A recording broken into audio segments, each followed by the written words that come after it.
Okay, this is Jimmy Jive, and you're listening to Motor City Rock Talk. Tonight, my guest is a lead vocalist from at least a couple bands that I'm aware of. One is the Workhorse Movement, and the other one is Dirty Americans. As I said, my guest today is a lead vocalist, Matt Kozuch. Hey, Matt, how you doing? Yeah, man, how's it going? Pretty good. Let's start out with a little background. Let me know basically where you're from, where you grew up, and what type of music, or what music specifically got you into it. I grew up in Midland, went to school there.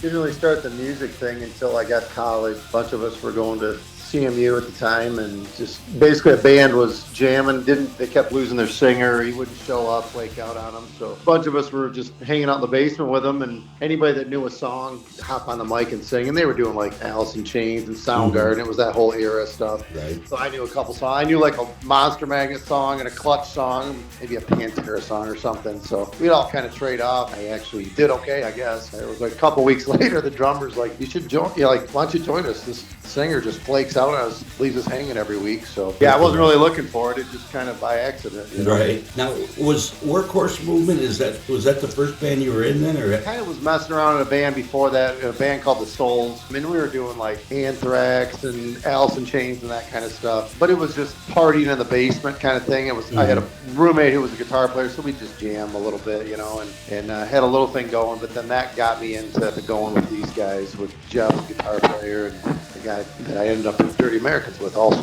And where did Workhorse Movement? Where was that based out of? We were at CMU at the time. Oh, okay. And that was back when Central was a pretty wild place, so it was pretty easy to get a thing going there. So things have tamed down quite a bit over the years everywhere, right. Pretty much. But back then it was like they had all those end of the world parties and right. And it was crazy. Like, I mean, there'd be like 50,000 people just rolling around the streets and National Guard, and so like we would have we'd play backyard parties. There'd be hundreds and hundreds of people in these backyard parties, and the cops wouldn't do anything. They just let it go. So yeah, we really started building a fan base there, and then it spread out to down to Michigan State and Ypsilanti and stuff like that. So yeah, it really took off from there. Were you playing college towns then, pretty much at that time? Yeah, kind of. I mean, it was all over the place. We were down at a lot of shows at the Blind Pig was a big stopping spot for us. But we were doing stuff at the Shelter down in Detroit. There was everywhere we could, really. Now, as for the name, who came up with the name? Was there any significance to it at all, or just come up with the name? God, that was a long time ago. Right. It was from, there was a passage, if I remember right, from the book called The Electric Kool-Aid Ass Test, and they were chanting something like workhorse and intercourse, like work hard and feel good was like this mantra of all these kind of like merry pranksters, and somehow we twisted that into the Workhorse Movement, and the name it grew. It was super long. It was like, we were tripping and doing all kinds of crazy shit at the time. And right. it started out as just Workhorse, and then it became the Workhorse Movement, Rhythm and Soul Cartel, featuring Shoeless Grady Jackson. And it was just like, we kept adding to it, and there was people being added to it. And it was just, it was like a commune or something. It was wild. And who were the members of that band? There was myself, and then Jeff Piper, who's the guitar player in Dirty Americans. Man, we had quite a few bass players. Pete, the bass player for Dirty Americans, was kind of the last bass player we had. The original bass player was brother-in-law of ours. So at one point, myself, the guitar player, and the bass player were all married to sisters, which was pretty wild. Yeah. Old dairy farmer had 3 daughters, and we took them all. So I'm sure he was looking for lawyers and doctors for his daughters, and he got a bunch of whatever stoner freaks. So, and then Joe Mackey was the drummer in Workhorse, and then that whole thing. We had a great run with Roadrunner. We were out with Disturbed and Slipknot and Slayer, and just had the real run at it. And it was back when MTV had video, so we had a pretty successful video and all that kind of crap. Oh, wow. But we were going at it like we thought we were like Motley Crue too on top of it. So we were drinking, and it wasn't going to last that long. Right. I think we bowed out before we killed ourselves. So. Yeah. Oh, that's a good thing. Now, where did you record the album at? You see, at 1 or 2 CDs? We had 2. We recorded those at Overture. I don't know if you remember Overture. Yeah, I do. That we were signed to Overcore initially, which was, us, Universal Stomp, 20 Dead Flower Children, all the Esham and Nada stuff was on It was Overcore was like the hardcore. Overture was a label for the kids show that they had the. Oh crap! I'm drawing a blank. It's where they made all their money. They had like a morning like Sesame Street type show. Oh wow! That was done out of that. The owner. God, I'm terrible. I'm drawing a blank. Somebody probably knows that's listening, but Right. yeah. And the owner also wrote jingle "Head to the Mountains of Bush Beer" too. Oh, So wow. yeah. So that's where the money was coming from. Was that kids TV show, and then the jingles, and then. They started breaking off into trying to do hard rock and stuff and acid rap and all that kind of stuff. So now, when you get a record deal or signed with them at that time, what specifically did that mean? Did they just pay for the recording? Were they supporting you as far as touring? How did that work? There was a little support. They weren't a huge label. They had enough money that we were going out on the road.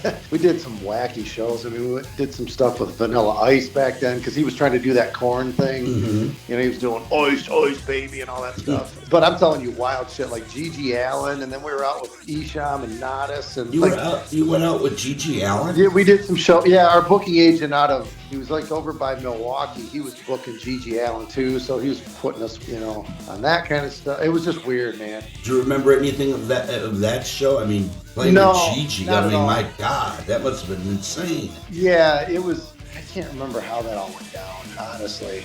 That was 35 years ago. I get you. It was just sparse little things. It wasn't tours or anything like that. It was like, hey, come do this show. And right, I get you. Then go over to Milwaukee and do Ice, and it was wild. I'd have to go back and think about what we were doing back then. We were just clawing away. You'd mentioned the Shelters. Did you open for national acts at any of the clubs like Harpo's or the Red? Yeah, we did some. Once Overture sold their contract to Roadrunner, then it turned into, that was where we got our big turn, where we were out with big bands for long periods of time. And that took us overseas. Really? Wow. Again, this is stuff from like 98, 99, 2000. So right. Was that 25 years ago? Yeah. I'm like, oh shit. I haven't had to answer questions like this in 15 years, So, I'm trying to think who. Yeah, there were national acts that we were kind of just, because we had a good draw, so it made sense. Like, hey, if you guys are going to bring, 300-400 more people, you can play the St. Andrews or whatever it was, We didn't really play Harpo's until we came back through on tour with like Non-Point and some bands like that. Monster Magnet, it seemed like. I'm just trying to think back how that all went down. Yeah. And again, like I said, we were drinking so much that it was kind of a fog too. Kind of a blur. Mostly me. Not mostly me drinking, mostly me saying like, I think I'm going to be done with this. Right. Before I die. Kind of ease back on it. So back in those days, because I know there was different ways that these bars, I know Harpo's was one of them, had set it up. Did you guys, were you guys involved in that pay-to-play thing where you had to sell tickets and all that? Did you? Not really. I don't remember ever having to sell tickets for shows. Mostly, I think we were being asked to do shows because we had a good draw. So if we were doing a show, there was enough of people asking us to do a show and we had management, we had, people kind of helping that way. So it was kind of like somebody wanted us to say we did the Blind Pig. They just knew we were going to sell out the Blind Pig. So they knew they were going to make money. It wasn't like we were begging to get in there. And we might have a few times, I guess, but I don't remember that. Because I know that was a big part of that time, especially at Harpo's.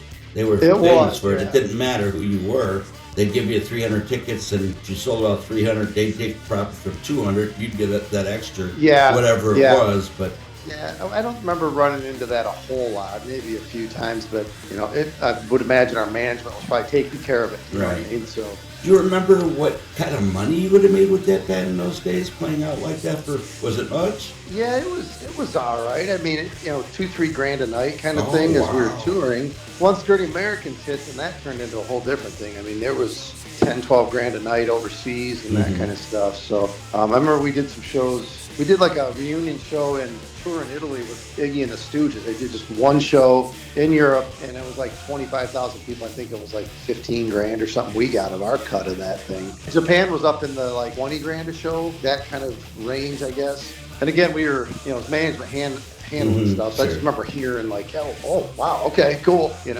Roadrunner was paying for everything. And that was, at that time, Roadrunner was purchased by Universal Music. So they, all of a sudden, Roadrunner had like real money, So that was kind of cool. Yeah, and they had quite a few good bands with Roadrunner. I know that. Yeah, they had their. I mean, Nickelback was their big money maker. Right. Slipknot was starting to make a lot of money at that time for them, but Nickelback was making them, millions of dollars. So they were taking a shot on bands like us.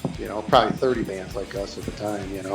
Now, where exactly overseas did you guys play the most? Japan was a good go over there. England, tons. We were in the UK between England and Scotland. I remember doing on the Workhorse tour, we did probably 16, 17 dates just in England and Scotland. Wow. Yeah, like, I don't know, we were there for like 3 weeks and did 15 shows or something, and it was all universities. It was us and Pitch Shifter, who were huge over there. So that was, we were selling out 1,500 seat university theaters every night. We were taking night off. It was crazy because you'd drive like 45 minutes to the next town and there'd be another packed house. Like it felt like you were going from like Detroit to Ypsilanti to Lansing to Flint. It was that short of a drive sometimes. Right.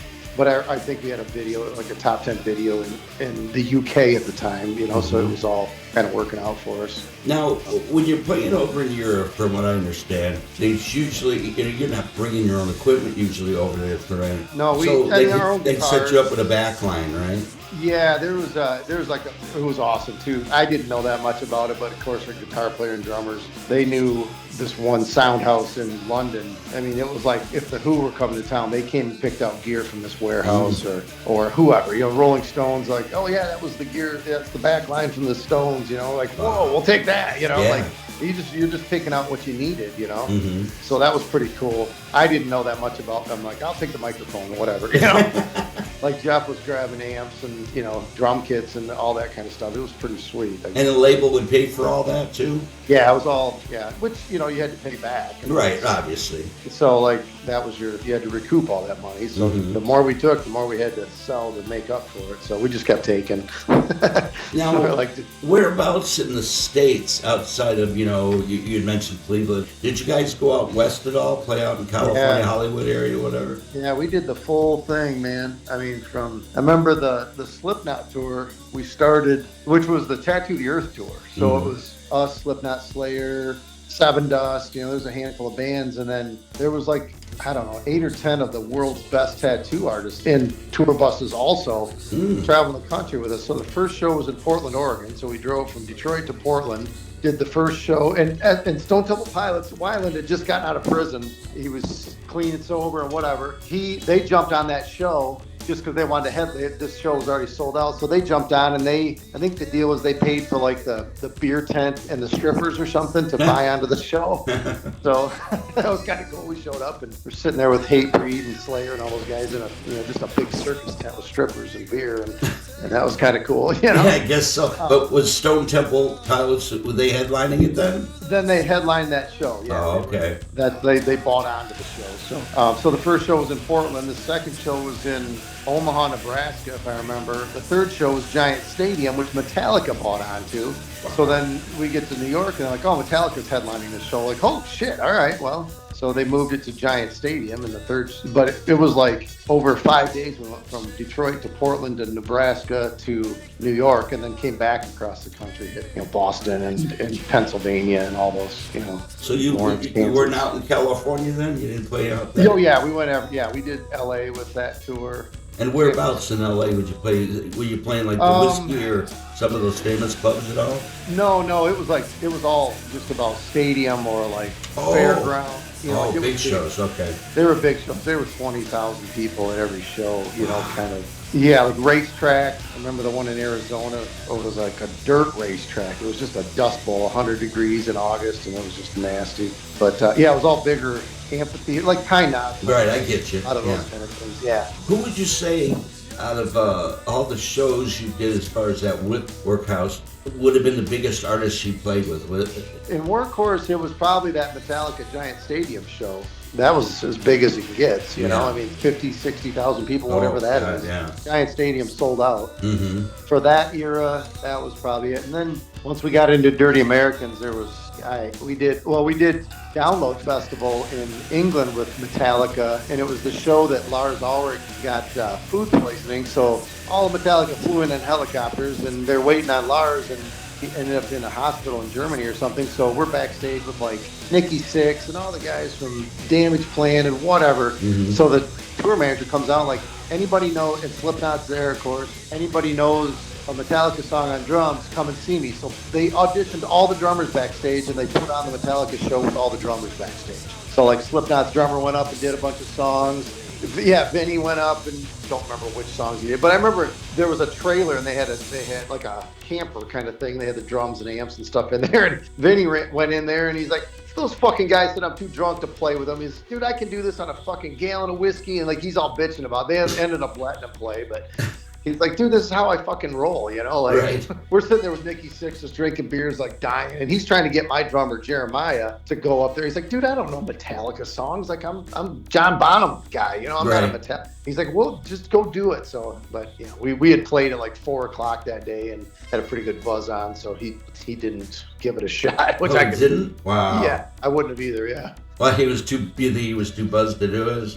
Yeah, and didn't know a whole song all the way through either. Like, I could play parts of it, but like not enough to go up in front. I mean, there was like, I don't know if I remember right, 80, 90,000 people, close to 100 at this show, and it went off without a hitch, without Lars. So wow, like, there was a whole article in Rolling Stone about it and stuff. It was pretty. Just do a little homework and find the. Yeah, I have to look that up. Yeah, we're just sitting on the side of the stage. There's Nikki Sixx. We're just like drinking beers the whole night. It was hilarious. Was Tommy there? Did he play with them? No, it was Nikki was doing that Rides of Destruction thing. Okay, yeah. With Tracy Guns, and we had borrowed some guitars from Tracy, and then all of a sudden we're all just hanging out. They played earlier too, so right. And then we ended up going over to Japan with those guys. Same thing, but we ended up on a festival with Green Day, the Beastie Boys, and the Go-Go's. And the Go-Go's were like the biggest draw of all of that. Like, it was insane. Like, it was like freaking Elvis came to town. It was like 112,000 people or something for the Tokyo shows. Tokyo, Nagoya, Osaka, all these towns. But the last one in Tokyo, I believe it was like 108 or 112,000, something like that. Like a huge, that's just like, you can't even see the back of the crowd. Right, of course. It was the Go-Go's that were the draw for that big of a draw. Was one of those shows by any chance at Budokan? No. It was all just trying to think. There was a festival that was like a half a dozen shows around Japan. We're all flying like in a 747, right? Like 15-minute flights. You know, like everybody piling into this jet, and it was weird because there were families on this thing too. So like you're looking back and you're like, yeah, that's freaking Green Day's back there, and then there's like a mom and dad and some kids sitting in the row next to them. It was, and everybody's just blasted, like, like, well, that's kind of weird. What, make that like a private flight or something? It was just bizarre. Or at least separate them, like somebody coaching. Yeah. You have all this success with that band and all that. What happened? How did it go down? Mostly I got tired, babe. I got tired. And I'm older than the guys. I'm just like, I just wanted to, get out before, I don't know, before I looked old and fat and gray, and figured like it was a good time to bow out gracefully. And we were starting to all have kids. So right. I remember, it might have been one of those Japan trips. I came home and my youngest daughter just didn't really recognize me that well. I'm like, oh, that feels terrible, man. So I'm like, I had my fun. I think that's cool, so. Well, if that's the case, how did Dirty American start then? You must have did you get the itch? That was the end of Dirty American. Like maybe 2012 or 11, somewhere in that area. I don't even remember when. 13 maybe, 12, 13. Oh, okay, because I was referring to Workhorse Movement. Oh, Workhorse. When that ended. Yeah, we came home from, I don't even remember what, we were out with Fu Manchu and came home, and I'm like, I remember getting home. The last show was Harpo's too. That's crazy, because we came through with Nonpoint, and I don't remember who else was there. It seemed like Kitty maybe. Wow. Okay. But I remember getting home, there was like, we were doing the tour with Fu Manchu, and then Nonpoint and Kitty or something were playing, and we had toured with those guys and did one more show and just got all fucked up. And I feel like we broke up that night and nobody really knew. But I remember the next day talking to my guitar player. I'm like, did we break the band up last night? He's like, I think we did. Wow. But everyone was so fucked up. I mean, like, it was just bad, Right. And then we just kind of took some time off. And I don't know, it was maybe 3-4 months later, Jeff and I started talking about some other stuff we wanted to do musically, and called Monty at Roadrunner and had some demos, and he's like, send me the stuff. And like a week later, he's like, dude, if you guys want to just keep the same record deal and just keep moving on, we'll just pick it right up there. That'll be the next album. So we never skipped a beat. We started writing, more, I don't know, just kind of psychedelic stoner type shit, Yeah, I was going to say there's quite a distinction as songs from Workhorse Movement, the Dirty Americans. Was that something you did on purpose? Just a different place. I love Monster Magnet and Clutch, so it was a little bit more of that kind of thing. I wanted to explore that way, and I didn't think we could do it maybe with the setup we had in Workhorse, which was a little more, I don't know, hardcore and just two singers and all that kind of stuff. And I just wanted to do something different for a while, I guess. Right. And Jeff's maybe one of the best guitar players I've ever run across. I'm like, and we're best buddies, just that kind of thing. So we just started jamming on some other stuff. Yeah, it seemed to have, to me anyway, that more of a commercial polish, more of a radio friendly type of style. Yeah, it was just I wanted to be, I don't know, in my head I probably wanted to be more like Zeppelin or The Door, something like that with the lead singer, and it was just a different direction I wanted to go in. Those albums recorded out with you obviously we were down at Arden, Memphis, not Nashville, Memphis, like where ZZ Top de Guelo was recorded and stuff like that, with a buddy of ours, Paul Ebersol, who he kind of made his mark with Three Doors Down. Initially, he basically wrote that first Three Doors Down album, so he had built, the money to build a big studio. So we started at Arden with him, and then he built his own studio in Memphis, and we were recorded down there quite a bit. So yeah, it was cool. Mills was the mixer on that. Who was the main writer in the band? Was it you and the guitarist, or was it the guitarist? Yeah, I would say more the guitarist. It's me and the guitarist, more the guitar player coming up with stuff. Like he'll definitely have the riffs and even have some melody ideas sometimes, and he'll just kind of gibberish hum some stuff like I could hear this, and then I would put words to it. So yeah, we work together a lot, but I would say he's responsible for more of it than me. You know. Now, as for the name, was there any significance to that? Did you guys have anything for that, or was that just another kind of a cool name? It was. I remember being like, during that 9/11 era, things felt pretty, I don't know, political and stuff. I think it was just kind of a backhanded way of, saying we're just, I guess, just, like the dirt bags, like that kind of thing. Like, we're not trying to be political or anything. We're just a bunch of, whiskey drinking, dirty motherfuckers, whatever. It was that kind of thing, Right. Well, one of the songs that was on the earlier release, and I don't have my phone to where I can look it up, was a cover you did from Bob Seger called Lucifer. Yeah. Great song. What made you cover that? Our drummer loves Bob Seger, and that was the Bob Seger system. So I know how he was probably only 19 or 20 when he did that. I had it on vinyl from my uncle, and he had it. I remember really connecting with the lyrics. It's that whole thing, like, just because you're in a rock and roll world, you're not really respected or whatever. And back then, for Bob Seger, if you were doing rock, you were worshiping the devil. That's really what those lyrics are saying, is like, you can call me the devil. Right. I know I'm good. I'm a good guy. I don't, whatever. I'm not worshiping Satan just because I'm doing all that. So I thought the lyrics were the greatest, man, so just identified with that, and it was it's the only cover we've ever, we recorded for I noticed that. That's why I was wondering. And you guys do a phenomenal version of that. It's cool. I love doing it. You hear the signature riff in it, but everything that's on top of it just blends so well. Yeah, it was funny because, like, we work hard on recording, especially vocals. Let's get this all right. And I remember we've got two studios. Jeff has a studio in Manistee. Actually, it wasn't he was in Oxford at the time with his studio. But then we have a studio here on the Muskegon River that is our drummers. And Jeff had, tracked all the stuff down there. And he's like, well, just have Myron. Everybody calls me Myron. But he's like, have Myron just take a stab at the vocals at your studio. And we ran through one take of it. or maybe a couple. I mean, I think I did a warm up. He's like, "That was pretty good. Why don't we do another one?" And I just ran through the whole thing again. And he's like, "I don't know, dude. I'm gonna just send it to Jeff." I remember he's on the phone. He's like, "I think we got it, dude." Jeff's like, "What?" Like, usually it takes us, a couple sessions and you reduce retakes. And he sent it to Jeff. Jeff's like, "Fuck it, that's it right there, man." So what Bob Seger channeled through me for that minute or two. Speaking of Bob Seger, what did you have to do or for permission to use that song? What channels do you need to You go don't through? need permission to do anything. I mean, people can bitch about it, but they're all free reign. I mean, you can just record your own version of it. He'll get publishing rights off of it. If it sells or plays on the radio, the publishing is his. That's where you get the money for it, so I see. Yeah, I didn't have to ask for permission. I mean, if somebody wants to cover an Elvis song or whatever, you just record it, and then money goes back to their estate if it actually plays on TV or something. Oh, okay, I see. How was that album, and how were those albums received as far as here? Did you guys get any local or college airplay for any of them? Yeah, there was. Oh, let me think back. There was a song called "Car Crash" that got a lot of radio play, like kind of Midwest. I don't know anywhere outside that, but I know I'll still, talk to people in Chicago. But Detroit, I think the riff was playing it like crazy. Like it was a lot, heavy rotation, I guess is what you'd call it. Mm-hmm.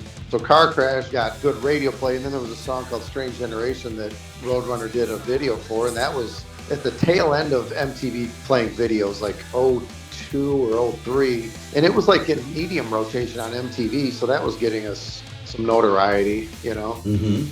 And then over the years, different albums we've released, things have, just got, there's a song called "Detroit SOB" that just kind of took on a life of its own, that just gets played at hockey games or whatever. Right. And then I'm trying to think of, I don't know if you remember when the Tigers had their World Series run, Sean Casey, first baseman, we had released a song called "Jet Black Holy Water," an album called "Jet Black Holy Water," and the song off of it. Him and Brandon Inge and a bunch of those guys, Darren McCarty, were coming to shows and just kind of hanging out. And Sean Casey had that as his walk-up song for the whole season for that World Series year. Oh. So that was, you'd get publishing for that because you'd hear it on TV. So yeah, things have just taken on, some things. There was a song called "Chico" that was on an episode of Alias, the Jennifer Garner show. Oh, wow. That's really cool. There was a handful of songs that ended up in PlayStation games, like Wayne Gretzky Hockey. I remember, I can't remember what song was in it, but when you went to the fight scene, that was the coolest part. When you went to the fight scene, it went to a different screen, and both guys threw their gloves down, and our song started playing whatever song. It might have been Chico too. Wow. It seemed like a bunch of, yeah. That was in like the American Chopper video game and AT Off-Road Fury, just a bunch of cool games back then. That's when you know you've made it, when you've got songs in video games, No, when you know you made it, when your little nephews are 6 years old playing the game with your song. And there you go. That was like maybe legit, in our house. It was pretty sweet. Yeah.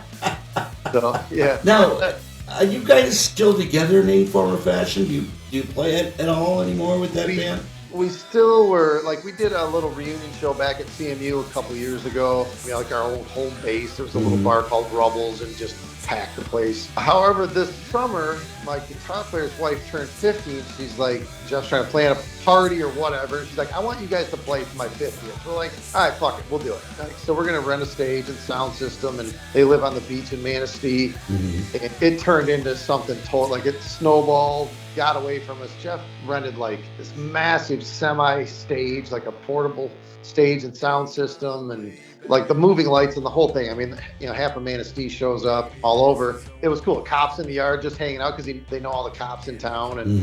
And from that, the sound guy was setting up the same stage the next weekend at the casino in Manistee for Queensryche, a different stage, but same. He's got 6 stages or something. So one was getting set up, and he's like, "Hey, if you guys are into it, why don't you open the Queensryche show too?" So we did that last weekend.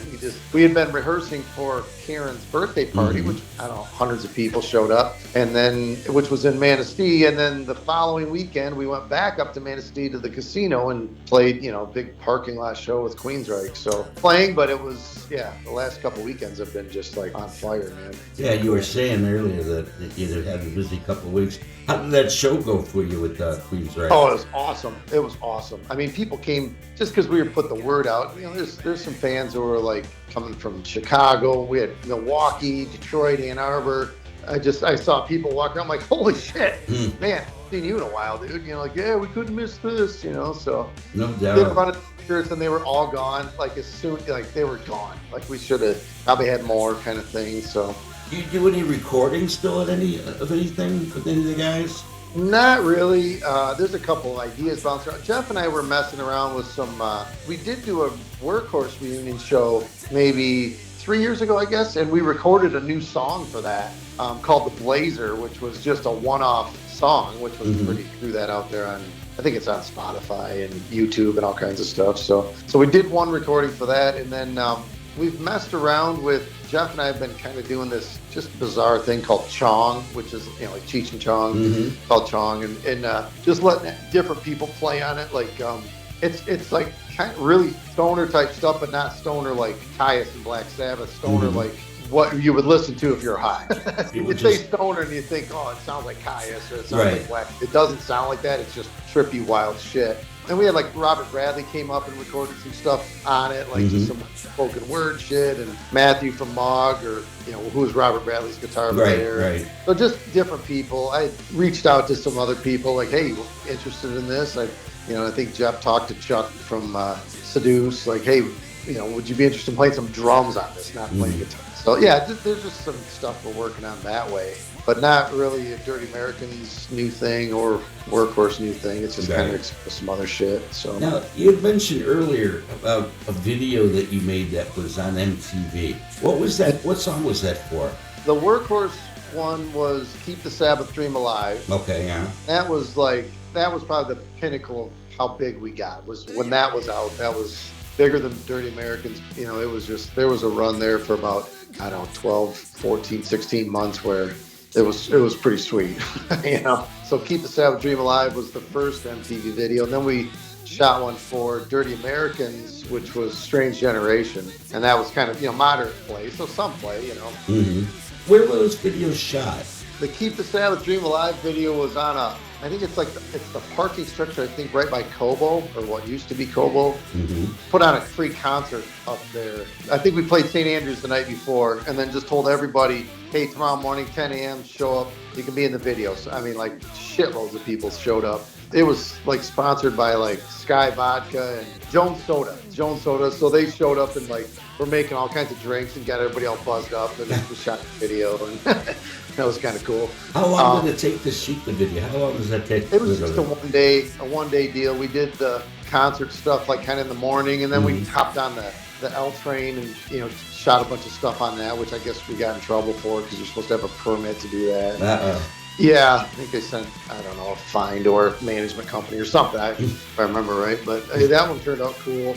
The Dirty Americans one is interesting because we were kind of on a hiatus, or, you know, just getting ready. We'd recorded and waiting for stuff to come out. So I was substitute teaching at the high school here where my wife teaches. I was teaching like biology and chemistry or something. So we had the idea of shooting the video in the school. We wrote a script for it where each guy in the band was a teacher in the school, or a bass player was a janitor, drummer was the gym teacher, I was the chemistry teacher, and the guitar player was the music teacher. And we were shooting the video in the school, and then all of a sudden we all just said fuck it and went down to the gym and started playing live, and the whole school came down, and we actually had a concert in the school.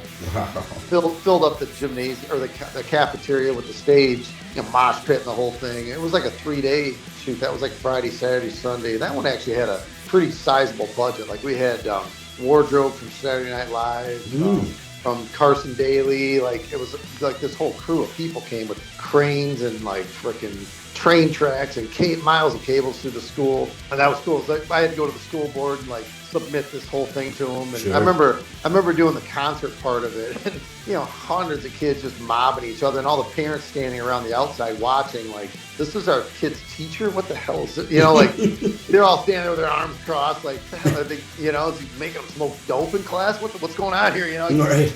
Probably wasn't like that, but it felt like it to me. You know, sure. Like shooting laser beams out of their eyes. Yeah.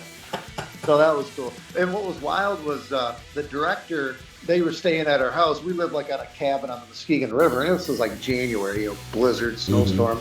he was supposed to shoot the first Fall Out Boy video the next day in upstate New York in a cabin on a lake. So it's like 10 o'clock on Sunday night. We're sitting in my living room. He gets a call. Fall Out Boy wrecked their van going across like Indiana or Illinois, whatever, below us, rolled their van, destroyed all their gear, and they're stuck down in Gary, Indiana or something. So he's like, dude, I got to shoot this video at a cabin on a lake. And, that's the setting. We're here on a cabin on the Muskegon River. It looks like a lake. Mm-hmm. Can I use your house? I'm like, yeah, man, fuck it. So like 8 a.m. that morning, Fall Out Boy pulls into my yard. All the crew stayed. And they shot the first Fall Out Boy video in my yard in my living room that next morning. So the Where's Your Boy Tonight? I think it's called Grand Theft Auto. And it went right to number one. Like they were nothing and went to number one. And that video was shot in my living room and out in the snow in my yard. I remember there was an actor and an actress that was supposed to do like a stalker stalking this hot girl. The girl could change her flight. So she made it on time, but the guy couldn't. So they asked Jeremiah, our drummer,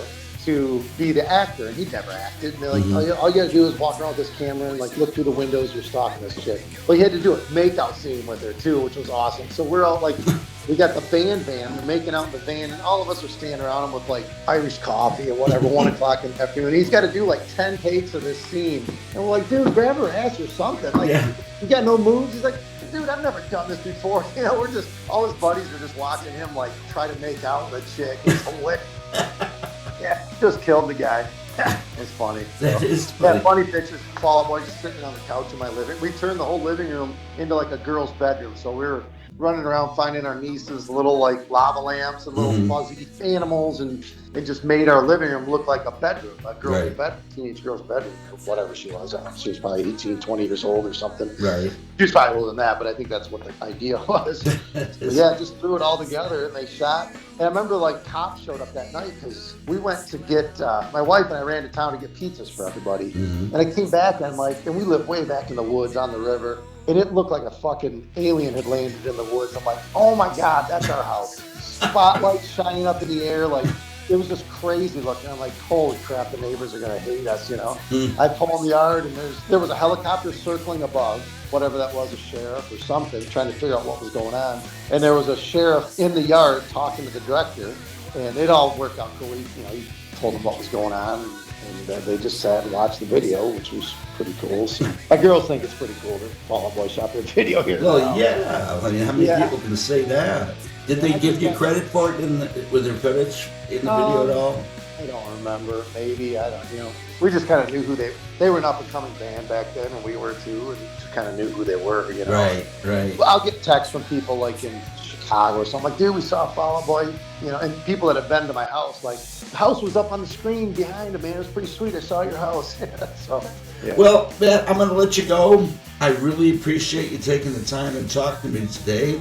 And we'll let you know if something's coming up. I think a few shows now are popping up out of this, like different, bigger, whatever, promoters, people we've known. Like, dude, are you playing? Like, no, not really. What would you consider? I'm like, yeah, probably, So, if there's something, like that Queensryche, that was just a no doubt. Yeah. They'll play for a fucking shitload of people. Hell yeah. So, that's always a blast, yeah.